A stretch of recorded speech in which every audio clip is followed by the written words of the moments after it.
And the Russell Wilson, Sean Payton era off to a pair of them. 0-2 to start the season. Now, this looked like, okay, maybe a good week of practice. A team that was out in front 21-3 in the Denver Broncos in the first half of this one. Storming back came Sam Howell's Commanders to move to 2-0 on this young season.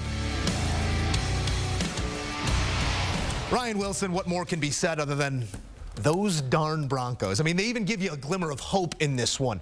Looked like a real good offensive approach in the first half. Fell asleep somewhere between, charged back late.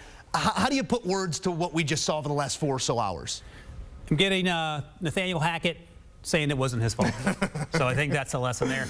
I don't know, man. I don't know. It feels like Russ maybe hasn't necessarily hit a wall in terms of age catching up with him, but he doesn't seem to be the same player.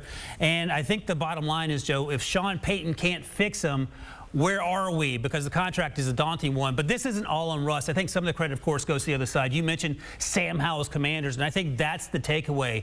A year after struggling to find their quarterback, a year after getting Sam Howell in the 5th round, giving him the job and having faith in him, we saw the athleticism. We saw the arm strength. He had a great turkey hole shot late in that game to keep a drive alive as they mounted that comeback. So all the credit to them to going on the road in Denver, playing in incredibly tough conditions, and finding a way in the second half, as you mentioned, down 21-3 early in the second quarter to win a football game. The first time they're 2-0, I believe, since 2011.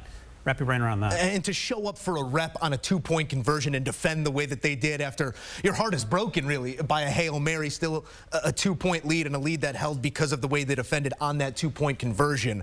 Russ, 18 of 32, 308, 3 touchdowns and interception. I know you said it's not all on him, but we are looking for a connection between not just he and his receivers, but he and his play caller and his head coach.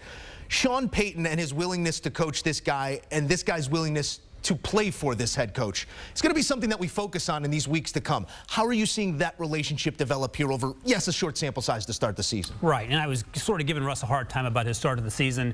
He has been better than last year, no doubt about it. But also, you don't want Russ leading your team in rushing, which he also did.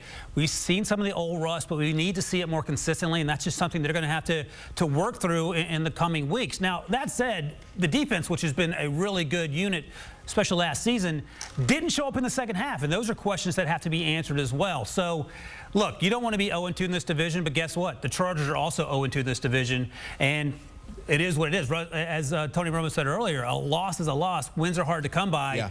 There's a situation where the Broncos could very easily be 2-0. Lost to the Raiders last week, but here we are. Self-evaluation, and I'm sure we'll hear a lot of the same talking points as they work through this, but it's not a great start. Yeah, a lot was made last week about what this team does when the defense holds opposing offenses to 17 points or less. In this case, they score the points, and the defense gives up a bit too much. Taking a look at some of that heartbreak, because why not delve a bit deeper? Russell Wilson, largest blown leads of his career. Again, first half, 21-3 in the driver's seat, but a bunch of empty drives and some touchdown drives there met by the Commanders. Got this thing back to even, and in the end, it's the Commanders taking down an 18-point deficit and Russell Wilson.